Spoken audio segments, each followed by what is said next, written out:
আজি 1 ছেপ্টেম্বৰ 2024 তাৰিখ দেওবাৰে আমাৰ বিদ্যালয়ত নৱাগত ছাত্ৰ ছাত্ৰীসকলৰ আদৰণি পৰ্বৰ লগতে 2024 বৰ্ষত আমাৰ বিদ্যালয়ৰ পৰা যিসকল ছাত্ৰ ছাত্ৰীয়ে হাইস্কুল শিক্ষান্ত পৰীক্ষা আৰু উচ্চতৰ মাধ্যমিকৰ দ্বিতীয় বৰ্ষৰ চূড়ান্ত পৰীক্ষাত উন্নত ফলাফল প্ৰদৰ্শন কৰিছিল তেওঁলোকক সম্বৰ্ধনা জনোৱাৰ এক অনুষ্ঠান আয়োজন কৰা হৈছিল। পুৱাৰ ভাগত নেৰানেপেৰা বৰষুণে যদিও আমাৰ সেই অনুষ্ঠানটিত কিছু বিৰূপ প্ৰভাৱ পেলাইছিল, কিন্তু আমাৰ ছাত্ৰ ছাত্ৰী তথা শিক্ষক শিক্ষয়িত্ৰীসকলৰ অশেষ কষ্ট আৰু চেষ্টাৰ ফলত বৰষুণ শেষ হোৱাৰ লগে লগে আমি আমাৰ অনুষ্ঠানটি আৰম্ভ কৰিবলৈ সক্ষম হৈছিলোঁ।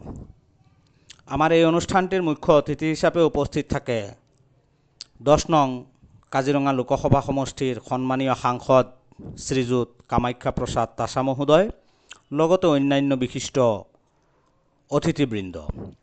লগত সম্পৰ্ক থকা অনুষ্ঠানটিত কেতিয়াবা পঢ়িব লাগে আৰু শংকৰদেৱৰ সেই সময়ত অসমৰ সাহিত্য চৰ্চা কৰা এজন বিৰাট বিখ্যাত কবি আছিলে মাধৱ কন্দলীদেৱৰ জন্মস্থান ইয়াত বুলি কয়।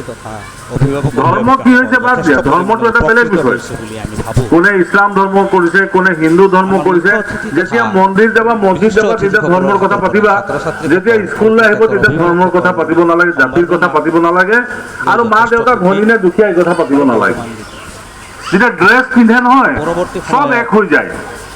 যেতিয়া ইউনিফৰ্ম পিন্ধে ইউনিফৰ্ম মানে ড্ৰেছ যেতিয়া পিন্ধে ধনী দুখীয়া এইবিলাক চব সমান হৈ যায়। কাৰ ঘৰত পইচা আছে কাৰ ঘৰত পইচা নাই এইটো ভাবিব নালাগে।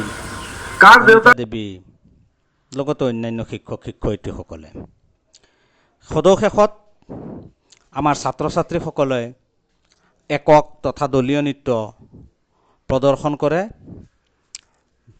বিভিন্ন ভাষাৰ নৃত্য প্ৰদৰ্শন কৰি সকলোৱে উলহ মালহ এক পৰিৱেশৰ মাজত আমি আমাৰ কাৰ্যসূচীৰ সম্পাদন কৰোঁ।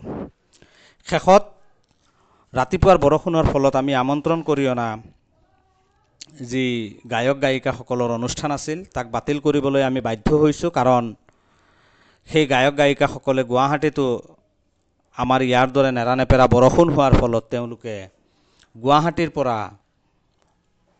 লংকা অভিমুখে আহিব পৰা নাছিল। তেওঁলোকে আমাক ফোন যোগে জনাইছে, যাৰ ফলত আমি গায়ক গায়িকাৰ সেই অনুষ্ঠানটি বাতিল কৰিবলৈ বাধ্য হৈছোঁ। আমাৰ গোটেই দিনৰ এই অনুষ্ঠানৰ কিছু কিয়দাংশ আপোনালোকৰ সন্মুখলৈ আগবঢ়ালোঁ। ধন্যবাদ।